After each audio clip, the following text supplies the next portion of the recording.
하나님 말씀 보시겠습니다. 하나님 말씀은 고린도전서 15장 3절에서 8절입니다. 제가 가진 성경으로는 282쪽에 있어요. 다 찾으셨나요? 네, 잘 찾는 것 같아요. 네, 잘 찾으셨어요. 자, 고린도전서 15장 3절에서 8절에 있는 하나님의 말씀을 들으시기 바랍니다. 내가 받은 것을 먼저 너희에게 전하였노니 이는 성경대로 그리스도께서 우리 죄를 위하여 죽으시고 장사 지낸 바 되셨다가 성경대로 사흘 만에 다시 살아나사 게바에게 보이시고 후에 12 제자에게와 그 후에 500여 형제에게 일시에 보이셨나니 그 중에 지금까지 대다수는 살아있고 어떤 사람은 잠들었으며 그 후에 야고보에게 보이셨으며 그 후에 모든 사도에게와 맨 나중에 만삭되지 못하여 난 자 같은 내게도 보이셨느니라. 아멘. 오늘은 부활 주일입니다. 여러분은 오늘 교회에 정말 잘 오신 거예요. 왜냐면 교회 안 다니더라도 성탄절이랑 부활절은 교회에 오는 거예요. 그래서 잘 왔습니다. 아까 제가 이제 어떤 한 친구한테 예배에 오라고 했더니 불교라고 하더라고요. 그래서 이제 법당에 갔다고. 그래서 제가 그 친구한테 한 말이에요. 아무리 법당을 다녀도 1년에 두 번은 교회에 와야 된다 하면서 이제 부활절은 와야 된다 했습니다. 안 왔네요. 다음 주에 올 줄 믿습니다. 네. 지난 시간에 예수님께서 십자가 지신 것의 의미를 생각해 봤는데 부활에 대해서 오늘은 생각해 보려고 해요. 부활은 뭐냐면 죽은 자가 다시 살아나는 거예요. 부활. 죽은 자가 다시 살아나는 거. 여러분 부활에 대해서 어떻게 생각하세요? 부활은 참이다. 부활은 거짓이다. 이 둘 중에 여러분은 어떻게 생각하세요? 부활이 참인가? 부활이 거짓인가? 하는 거죠. 그 역사상 진짜 많은 사람들이 이 부활을 가지고 거짓이다라고 하면서 부활이 거짓인 것을 증명하려고 들어온 사람들이 있어요. 두 명만 이제 얘기할 건데 리 스트로벨이라는 사람이 있어요. 이 사람은 이제 저명한 저술가이자 작가인데 무신론자였어요. 교회에 적대감을 가진 저널리스트였어요. 이 저널리스트니까 얼마나 예리해요.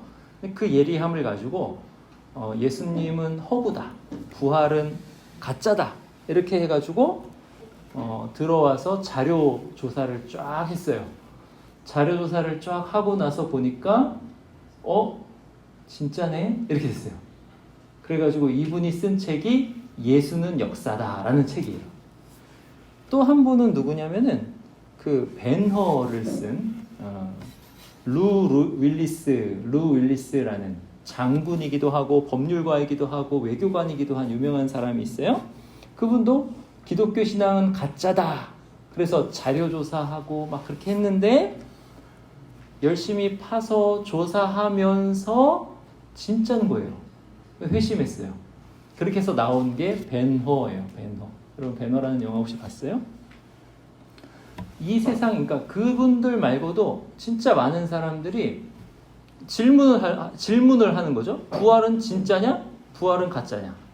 진지하게 질문한 사람, 그래서 진지하게 질문해가지고 파고 들어간 사람들 중에 진짜 많은 사람들이 부활은 진짜네? 라고 결론을 내렸어요. 여러분 세상에는 세 부류의 사람밖에 없어요. 첫째는 부활이 진짜라고 믿고 사는 사람. 둘째는 부활이 가짜라고 믿고 사는 사람. 셋째는 부활이 진짜든 가짜든 상관없이 사는 사람이에요. 여러분 어떤 사람이에요? 아마도 대부분의 사람이 부활을 생각을 안 해요. 사실 기독교인들도 마찬가지예요. 기독교인이라고 하지만은 부활을 잘 생각하지 않고 그냥 상관없이 사는 분들이 굉장히 많아요. 대부분 세 번째예요. 대부분. 여러분만이 아니라 이제 뭐 정죄하는 것도 아니에요. 그냥 부활까지 생각하지 않고 일상의 삶이 그냥 바쁜 거예요. 그러니까는 거기까지 생각하지 않고 사는 거예요. 대부분 세 번째일 거예요. 근데 이 질문은 굉장히 중요한 질문이에요. 부활이 진짜냐 가짜냐 이 질문. 세 번째 부류 가운데 살더라도 이 질문은 반드시 해야 되는 질문이에요. 왜냐하면 성경에서 부활을 증언하기 때문에 그래요. 여러분 이제 목사님이 성경책 이렇게 가져왔는데 전 세계에서 역사상 가장 많이 팔린 책이 뭔지 아세요? 성경이에요. 성경 다음으로 팔린 책이 뭔지 아세요? 성경 다음으로 팔린 책이 그 나폴레온 힐이 쓴 생각하라 그러면 부자가 되리라 이 책이래요. 근데 이제 그 책도 좋아요. 여러분 읽어보면 좋아요. 그 여기 보니까는 미래를 예측할 수 있는 가장 좋은 방법은 스스로 미래를 만드는 것이다 그러잖아요. 이런 얘기가 이제 거기 나와 있어요. 생각하라 그러면 부자가 되자. 근데 그 책이 진짜 여러 사람을 성공하게 했는데 그 책보다도 많이 팔린 책이 성경이에요. 성경은 어떤 책이냐면 수많은 사람들을 구원한 책이거든요. 이 책으로 많은 사람들이 예수 그리스도를 만나고 부활이 진짜인 것을 발견하고 구원을 얻었어요. 여러분 세계에는 수많은 종교가 있잖아요. 그 많은 종교들 중에 메이저 종교를 한번 생각해 볼까요? 5가지라고 해요. 기독교, 불교, 이슬람교, 그 다음에 유대교, 힌두교 이렇게 돼요. 유대교는 이제 숫자는 적지만 5대 종교에 들어가더라고요. 뭐 배화교도 있죠. 조로아스터교도 있고 뭐 여러 종교가 있어요. 일본에 가면은 일본 인구보다 그 신사가 많대요. 여러 이제 신이 많은 거죠. 그런 잡다한 여러 신을 섬기는 그런 종교 말고 메이저 종교 5개. 그 중에 기독교 인구가 무려 29억 5천만 명이래요. 그러면 전 세계 인구를 79억 명, 대충 어림 잡아서 80억 명이라고 했을 때 29억 5천만 명이면은 36.8%가 천주교를 포함한 거예요. 36.8%가 성경을 진리라고 믿는 기독교인이에요. 그럼 이들은 부활에 대해서 그냥 생각 없이 산다고 하더라도 생각으로는 또는 말로는 부활이 있다고 믿는 거예요. 그러니까 이 메이저 종교 중에서 기독교의 인구가 굉장히 많은데 그 많은 인구의 사람들이 성경을 믿고 성경에 근거해서 부활은 있다. 예수님은 진짜 부활하셨다라고 믿는다는 거죠. 그럼 이거는 여러분들이 한 번은 굉장히 진지하게 생각해보고 고민해 봐야 되는 문제예요. 부활이 진짜 있나? 아니면 거짓인가? 이런 거죠. 여러분의 인생을 바꾸고 영혼을 바꾸는 일생일대의 질문, 부활이 있을까라는 거죠. 오늘 설교는 그에 대한 답이에요. 그러니까 부활의 의미까지 가는 것은 조금 멀고, 부활의 의미는 이제 이것을 설교하고 계속 이제 말씀을 드릴게요. 부활이 어떤 건지. 근데 오늘은 부활이 진짜인가? 이걸 얘기하려고 해요. 예수님은 부활하셨다.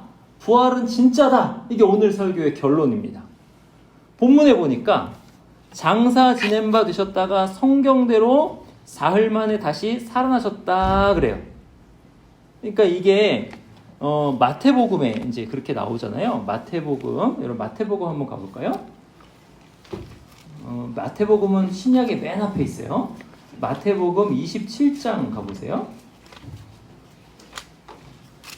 마태복음 27장 보시면은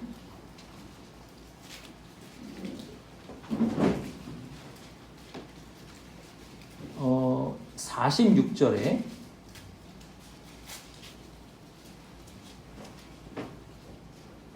제9시쯤에 예수님께서 크게 소리질러 엘리 엘리 라마 사박다니 하시잖아요. 그렇게 하시고 운명하시거든요. 50절에 예수께서 다시 크게 소리 지르시고 영원히 떠나시니라 이렇게 되죠. 그러니까 이때가 금요일이고요. 금요일이고 언제냐면 제9시다 이렇게 돼요. 그러니까 제9시는 오후 3시예요. 그러니까 오늘이 주일이니까 금요일이면은 어제 그리고 그저께죠. 이제 그저께 금요일이고 오후 3시에 예수님께서 죽으셨어요. 그리고 57절 보세요. 27장 57절. 거기 보시면은 저물었을 때에, 그러니까 저물었으니까 오후 6시에서 7시 이때쯤이에요. 한 7시 정도 됐을 때. 저물었을 때에 아리마대 부자 요셉이라는 사람이 왔으니 그도 예수의 제자라 하면서 예수의 시체를 달라고 그래요. 58절에. 그래가지고 깨끗한 세마포로 싸서 바위 속에 판 자기 세무돔에 넣어두고 굴에 넣어두고 돌로 입구를 막았어요. 그러니까 이게 언제 일어난 일이냐면 금요일 해가 질 때, 금요일 저물 때 이렇게 돼요. 그러니까 예수님은 장사 지낸 바 돼서 무덤에 들어가신 거예요. 장례식 절차를 따라서 무덤에 들어가셨어요. 그 다음에 62절. 그 이튿날은 준비일 다음 날이라. 그래서 이게 안식일이거든요. 안식일이에요. 그 다음에 28절. 28장 1절 보세요. 안식일이 다 지나고 안식 후 첫날이 되려는 새벽에, 그러니까 안식 후 첫날, 주일, 오늘 주일 새벽에 막달라 마리아와 다른 마리아가 무덤을 보려고 갔는데 2절. 큰 지진이 나며 주의 천사가 하늘로부터 내려와 돌을 굴려내고 그 위에 앉았는데 천사가 보여요. 그 다음에 5절. 천사가 여자들에게 말하여 이르되 너희는 무서워하지 말라. 십자가에 못 박히신 예수를 너희가 찾는 줄을 내가 아노라. 6절. 그가 여기 계시지 않고 그가 말씀하시던 대로 살아나셨느니라. 와서 그가 누우셨던 곳을 보라. 이렇게 되는 거예요. 그러니까 금요일에 십자가에 못 박히시고 금요일 오후 3시에 운명하시고 그리고 저물 때에 무덤에 들어가셔서 장사 지내시고 토요일 하루를 지내고 주일날 새벽에 부활하셨다라고 이렇게 딱 기록이 되어 있는 거예요. 지금 그게 사흘 만에 다시 살아나신 건데 구약에 기록된 대로 이렇게 됐다라고 하는 거고요. 그리고 그 살아나신 거를 여기 보시면은 5절에 보시면 게바에게 보이시고 이렇게 나와요. 게바는 베드로예요. 베드로. 첫 번째 제자 베드로. 수제자라고 하죠. 베드로에게 보이시고 그리고 그 후에 12제자에게 보이셨다 그래요. 12제자. 당시에는 11제자인데 나중에 제자 한 명을 더 세우거든요. 그렇게 해서 12제자에게 보이셨다 이렇게 되는 거예요. 사도 한 명을 더 세워서. 그리고 그 다음에 500여 형제에게 일시에 보이셨다 이렇게 나오는 거예요. 그러니까 예수님께서 부활하셔가지고 그거를 먼저 내가 부활했다라고 보여주시는 일을 누가 하셨냐면 예수님이 먼저 하신 거예요.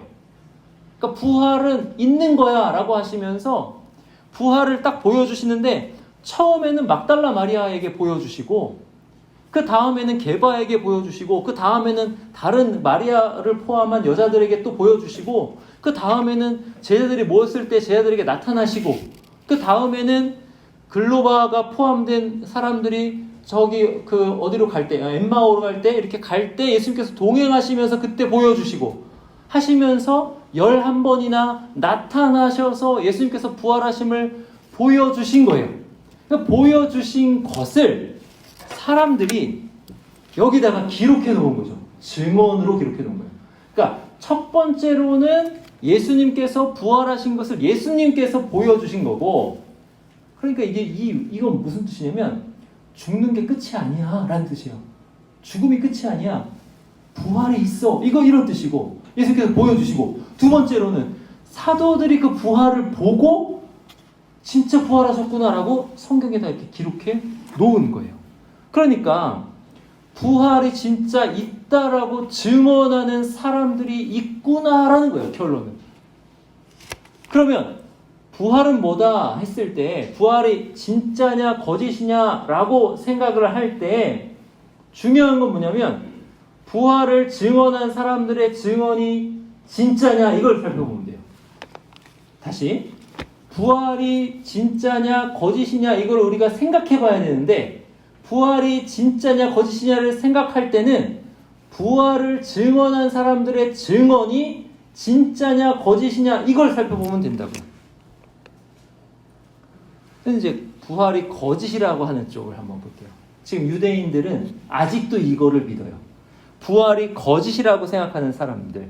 마태복음 27장 보세요. 57절 그때 보면 아리마대 요셉이 예수님의 시체를 바위에 판 쇠무덤에 장사 지냈죠. 그 다음에 62절에 보면은 보세요. 62절에 대제사장들과 바리새인들이 빌라도에게 갔어요. 가가지고 저 속이던 자가, 예수님을 뜻해요, 저 속이던 자가 살아있을 때 말하되 내가 사흘 후에 다시 살아나리라 한 것을 우리가 기억하노니. 여러분 이거 진짜 신기한 일이에요. 무슨 신기한 일이냐면 예수님이 부활하실 거라는 거를 예수님을 따르던 사람들은 다 잊어버리고 있어요. 그리고 다 생각도 안 하고 있어요. 너무 절망스러워가지고. 근데 누가 지금 이걸 기억하고 있는 거예요? 예수님을 죽인 사람들이, 원수들이 기억하고 있는 거예요. 참 이건 참 신기한 일이에요. 이들이 이제 기억하는 거예요. 사흘 후에 살아나리라, 사흘이니까 3일이죠. 사흘 후에 살아나리라 그랬으니까 무덤을 지켜라 하는 거죠. 지키자. 그러면서 뭐래요? 백성에게 말하되 그가 죽은 자 가운데 살아났다. 어떻게 하고? 제자들이 와서 시체를 도둑질해 가고 백성들에게는 살아났다고 하면 후의 속임이 전보다 더할 거다라고 하는 거예요. 그러니까 빌라도가 뭐라고 하냐면 너희에게 경비병이 있으니, 아마 이들이 유대인들의 리더들이어가지고 이들에게 분정된, 그러니까는 이제 병력 있잖아요. 여러분도 병력인데 그 분정된 로마의 병력이 있는 거예요. 그들에게 이제 경비병이 있어요. 그래서 그 경비병에게 이야기할 수 있고 명령할 수 있는 경비병이 있었던 거예요. 그때 당시에 그 종교 지도자들에게. 그러니까 너희에게 경비병이 있으니 너네가 지켜라, 붙게 지켜라 그랬어요. 그래가지고 지금 돌 무덤 안에 예수님의 시신을 넣고 엄청 큰 돌로 막아놨거든요. 그러니까 장정 몇 명이서 이제 굴려도 이렇게 굴리기 어려운 큰 돌로 막아놨어요. 그 돌을 임봉하고 꽉 막아놓고 그 앞에 로마 병력이 지키고 있는 거예요. 지금 상황이. 로마 병력이. 근데 로마 병력이 많이 지키고 있었을 거예요. 왜냐하면 그렇게 알 수 있는 이유가 28장 11절 보세요. 28장 11절. 여자들이 갈 때에 경비병 중 몇이 이렇게 나오잖아요. 그러니까 경비병 중에서 몇 명이니까 경비병이 얼마나 많았을까요? 적어도 한 몇십 명은 있었을 수도 있어요.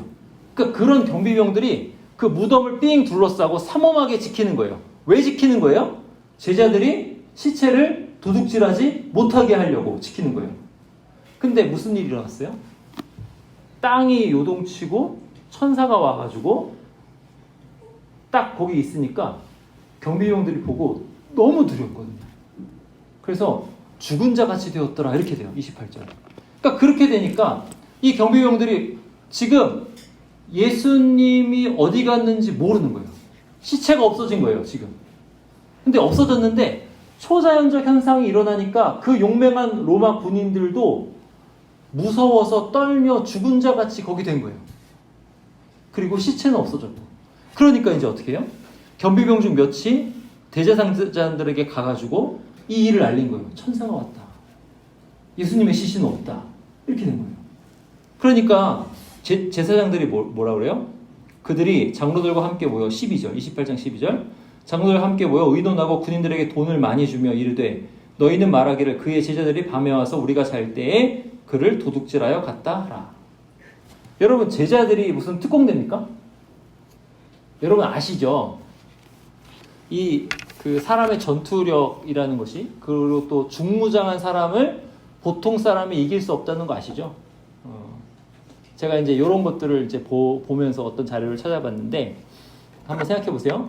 진검을 든 일반인이랑 목검을 든 그 검도 유단자랑 싸우면 누가 이길 것 같아요? 진검을 든 일반인이랑 목검을 든 검도 유단자랑 싸우면 아마 목검을 든 검도 유단자가 이길 거예요. 왜냐면 이제 진검이 한 1.27kg 정도 돼요. 그러니까 이게 굉장히 무거워요. 한 손으로 이렇게 휘두를 수가 없어요. 그리고 이 무게가 앞으로 쭉 나가기 때문에 총 무게가 진검보다 무겁거든요. 근데 막상 들어보면 총보다 더 무거워 보여요. 느낌이.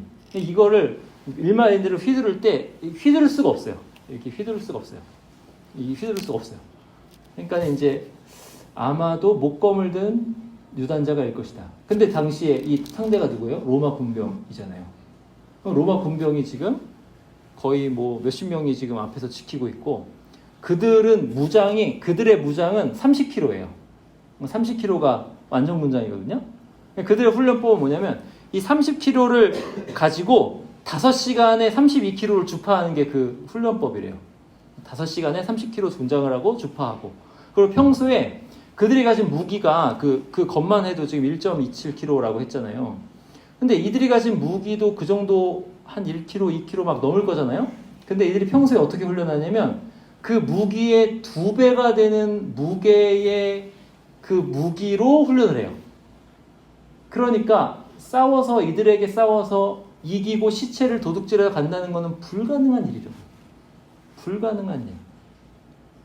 근데 그거를 그리고 또 지금 몇십 명이 다 지키고 있는데 그들이 다 잘 수가 있나요? 그리고 다 자고 있는데 돌을 굴려가지고 그 큰 돌을 아무도 모르게 다 굴릴 수가 있나요? 불가능한 일을 지금 거짓말로 하고 있는 거죠. 근데 이 군병들이 왜 그것을 듣고 그 거짓말을 퍼뜨렸냐면 대제사장들이 그들에게 돈을 많이 주었어요. 그리고 두 번째는 그들이 임무를 다하지 못했잖아요. 그러면 군법에 회부되는 거예요. 내가 맡고 있었던 포로가 도망갔다. 그러면 내 목숨으로 내 몸값으로 포로값을 대신하는 거거든요. 평생 노예가 되는 또는 사형을 받아야 되는 그 군법에 회부돼야 되는데 거기서 대제사장들이 살려주겠다라고 하니까 그 거짓말을 퍼뜨린 거예요. 그리고 그 거짓말이 지금도 유대인들에게는 알려져 있는 거짓말인 거죠. 그런데 이것을 생각하면 생각할수록 불가능한 일이다 라는 걸 알 수 있어요. 게다가 이것이 이제 불가능한 일이다 라고 생각하고 게다가 예수 그리스도를 만났다고 하는 사람들이 예수님이 부활하셨다는 것을 증언하고 어떻게 했냐면 예수님이 하나님 아들이다 이렇게 증언하는 거예요. 당시에 하나님 아들은 로마의 황제밖에 없어요. 그리고 당시에는 로마 신들을 다 제사를 지내야 됐어요.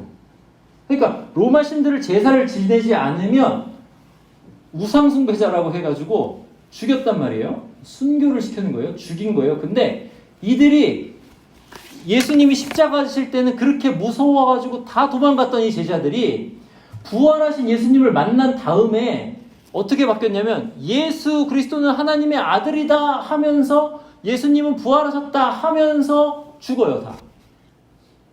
이 제자들 중에 그 누구도 죽으면서 아니라고 내가 잘못 알았다고 예수님 부활한 거 아니라고 얘기하면서 죽는 사람 한 명도 없어요. 다 순교했어요.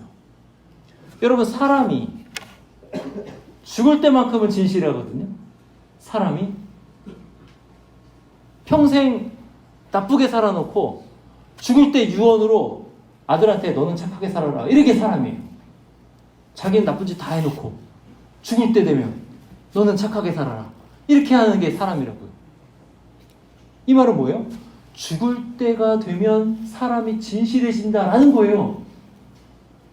만약에 부활이 거짓이라면 이들이 죽음으로써 부활을 증언했겠느냐라는 거예요. 이게 가장 강력한 증거예요. 또 짜잘한 증거가 또 있어요. 뭐냐면 만약에 예수님이 부활 안 하셨고 시체를 도둑질해서 갔다고 하면 세마포가 예수님을 쌌던 세마포가 그대로 놓여 있거든요. 그렇게 됐겠느냐는 거죠. 세마포 그대로 가져가요. 누가 시체를 세마포를 다 벗겨서 누가 그렇게 가져가요. 그리고 마치 이 세마포가 어떻게 되어 있었냐면 이 몸이 그대로 휘잉 하고 빠져나간 것처럼 그 세마포가 쫙 이렇게 되어 있었거든요. 이것도 하나의 증거예요. 자잘한 증거. 머리에 있었던 수교는 다른 데 개켜 있었어요. 그러니까 이런 장면 하나하나를 다 고증해서 보고 4명이나 복음서를 기록한 그 복음서의 진실성을 보고 그리고 제자들이 순교하면서 예수 그리스도는 부활했다고 하면서 순교한 것을 볼 때 부활은 진짜구나 라고 깨닫는 거예요. 그게 거짓이라고 해서 자료조사를 들어왔던 사람들이 다 부활은 진짜구나 라는 거예요.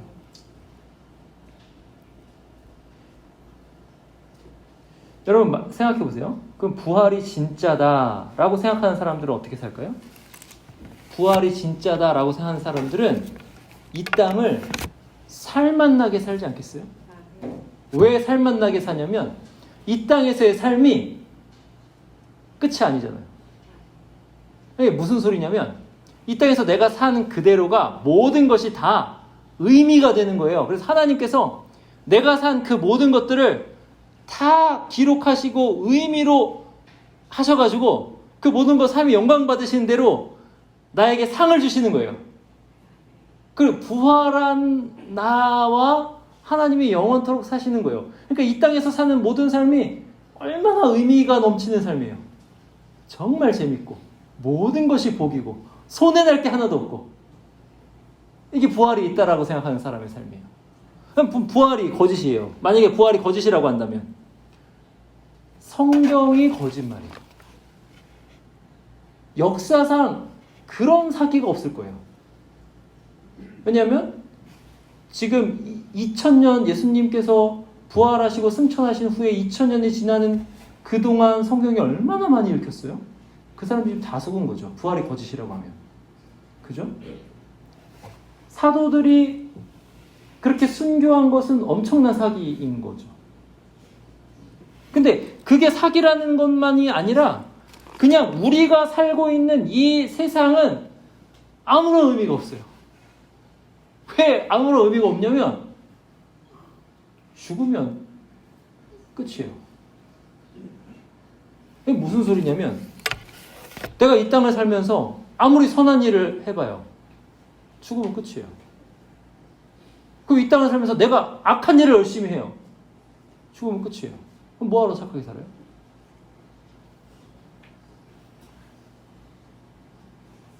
의미가 아무것도 없는 거예요. 아무 의미가 없는 거예요.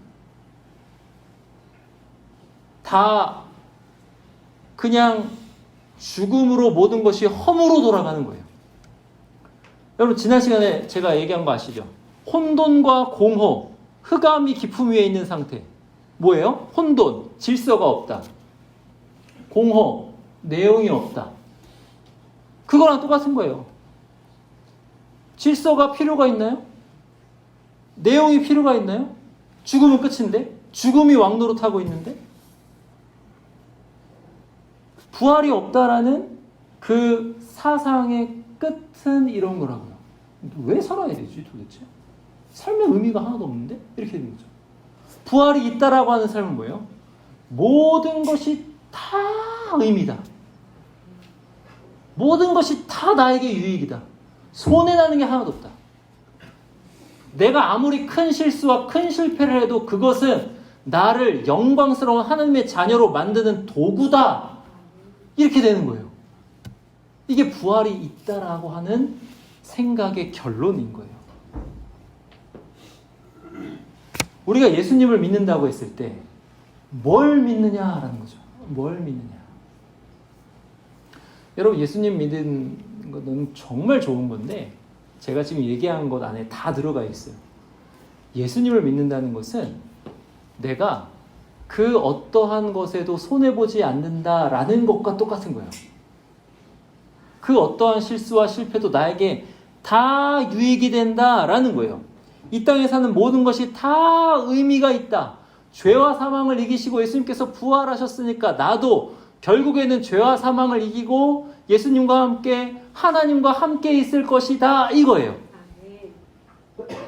그러니까 내가 하는 지금 모든 것은 다 예수님을 의지해서 하나님께 받아들여지니까 모든 것이 다 하나님께 영광이 된다 이거예요. 거기에다가 지금 무슨 일이 일어나냐면 예수님께서 부활하시고 나서 제자들에게 뭐라 하시냐면 가서 내 형제들에게, 그러니까 여자들에게 하시는 말이에요. 여자들이 예수님 보니까 가서 내 형제들에게 갈릴리에서 만나자고 해. 이렇게 이제 말씀하신다고요. 제자가 뭐가 됐어요? 형제가 됐어요. 형제. 이 말은 뭐냐면 예수님께서 부활하셔가지고 아버지의 아들인 것이 예수님의 부활 때문에 예수님만 하나님의 아들이 아니고 예수님의 형제가 되는 거니까 우리도 하나님을 아버지라고 부를 수 있는 하나님의 아들들이 되는 거예요. 신의 아들들, 신적인 존재들. 그게 우리에게 예약이 되어 있는 거예요. 여러분 식당 가서 예약하면 어떻게 돼요? 그 자리 남겨놓죠. 여러분의 자리가 그렇게 예약이 되어 있는 거예요. 하나님의 아들로서의 자리로 예약이 되어 있는 거예요. 하나님께서 여러분에게 주실 갖가지 좋은 유산들이 여러분에게 예약이 되어 있어가지고 다 정해져 있는 거예요. 분정돼가지고. 그럼 여러분이 그걸 어떻게 누리냐? 예수 그리스도의 부활 안에서 예수님이 우리를 형제라고 부르시는 것 안에서 그것을 받아서 부활해서 누리는 거예요. 이게 부활이에요. 예수님을 믿는다고 할 때 뭘 믿느냐? 부활을 믿는 거예요. 부활. 죽음이 끝이 아니다. 다시 살아난다. 나는 반드시 다시 살아난다. 반드시 절대 다시 살아난다 이거예요. 여러분 윈스턴 처칠이 그랬다고 그러죠? 네버 세 번이나 얘기하면서 절대 포기하지 말라고. 포기하지 말라고. 근데 생각해보세요. 포기하지 말라는 말이 성립이 되려면 포기하지 않는 열매가 뭐가 있어야 하잖아요. 그럼 부활이 없다면 그 말도 성립이 안 되는 거예요. 여러분이 지금부터 여러분이 성경을 열심히 읽길 바라요. 성경을 정말 열심히 읽길 바라는데 성경을 읽으면서 저한테 질문도 하시고 이해도 좀 하시고 그랬으면 좋겠어요. 근데 그것과 동시에 자기계발서도 좀 많이 읽었으면 좋겠어요. 자기계발서 읽었으면 좋겠어요. 근데 자기계발서에 있는 말이 맞는 말이 많지만은 부활이 없다면 쓰레기예요. 다 쓰레기예요. 왜 쓰레기예요? 이 땅에서 아무리 성공하면 뭐예요? 결국 허무한데, 결국 혼돈과 공허로 가는데, 성경을 기반으로 그것이 있는 거지. 부활을 기반으로 내 자기 개발이 있고, 부활을 기반으로 성공이 있고, 부활을 기반으로 성장이 있고, 부활을 기반으로 내가 인생을 사는 그 모든 의미와 목적이 있는 거지. 부활이 없으면 아무것도 의미가 없다라는 거죠. 근데 그 부활을 지금 성경이 증언하고 있고, 역사상 수많은 사람들이, 지금 기독교 인구가 한 30억 됐는데, 그러면 2000년 동안 예수님 믿고 죽은 사람이 몇 명이나 되겠어요? 2000년 동안. 또는 2000년 전에 그 예수님 오시기 전부터 구약의 성도들은 또 얼마나 많을 거예요. 그 모든 사람이 다 예수 그리스도 안에서 부활을 믿고 하나님을 바라보면서 죽었어요. 이제 어떻게 되냐면 성경에 기록되어 있는 대로 말씀드리면 이제 어떻게 되냐면 예수님께서 다시 오실 건데, 다시 오실 때 예수님을 믿은 자들, 부활을 믿은 자들, 성경이 진리라고 믿고 의지하고 예수님을 믿고 산 사람들은 영광스러운 부활을 맞이할 거예요. 아까 말씀드린 하나님이 우리에게 주신 그 유산을 받아 영원히 누리고 영원히 예수님과 함께 왕노릇하면서 살 겁니다. 여러분 혹시 그런 꿈 꿔본 적 있어요? 날아다니는 꿈? 여러분 하늘 나는 꿈 꾼 적 있어요? 오늘 나 하늘 나는 꿈 꿔봤다. 한번 손 들어보세요. 없어요? 한 명도 없어요? 아, 삶이 너무 팍팍한가 보다. 목사님 오늘 새벽에도 꿨는데 하늘을 나는 꿈, 구름 위를 나는 그 기분. 목사님 오늘 새벽에 꿈은 어떤 꿈이냐면 고속도로를 목사님 달리고 있었어요. 고속도로를 달리는데 잠깐 뒤에 차 오면 어떡하지? 이런 생각이 걱정이 드는 거예요. 고속도로는 차가 100km 달리니까. 근데 뭐 차보다 빨리 뛰면 되지. 차보다 빨리 뛰는 거예요. 터널에서 뛰면서 탄력을 받아서 날기 시작했어요. 꿈에. 근데 생각해보세요. 우리의 몸이 원래 이렇게 약할까? 날 수 있지 않을까? 순간이동은 내가 의지하는 것이 내 몸에 바로 나타날 수 있지 않을까? 그런데 그거를 예수님께서 부활하셔서 보여주셔요. 갑자기 문 닫아놨는데 갑자기 나타나세요. 아까 세마포가 그대로 있다고 그랬잖아요. 몸이 그냥 세마포를 통과해서 가시는 거예요. 예수님은 계시고 싶으신데 딱 계시는 거예요. 순간이동.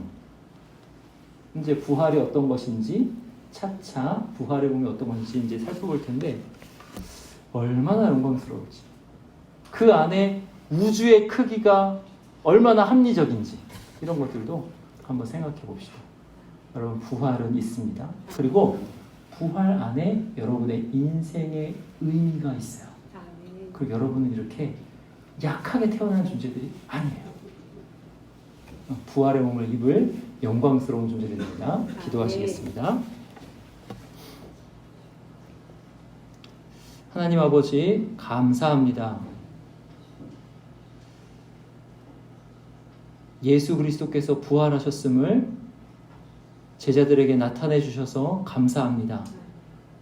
또 그 증언이 우리에게까지 내려와서 우리가 부활을 생각할 수 있게 하시니 감사합니다. 사망이 끝이 아니고 사망을 생명으로 이겨주셔서 감사합니다.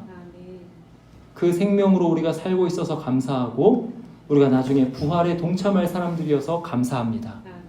이 말씀을 들은 우리 장병들 마음에 부활에 대해서 궁금한 마음이 생기게 하여 주시고 진실되게 부활을 믿는 마음이 들어가게 하시고 예수 그리스도를 의지해서 의미가 넘치는 삶을 살 수 있도록 그 마음을 하나님께로 돌이켜 주시옵소서. 이들의 온 인생을 하나님께 맡겨드리고 축복합니다. 주님께서 이들 가운데 함께하사 이들의 삶을 통해 영광을 받아 주시옵소서.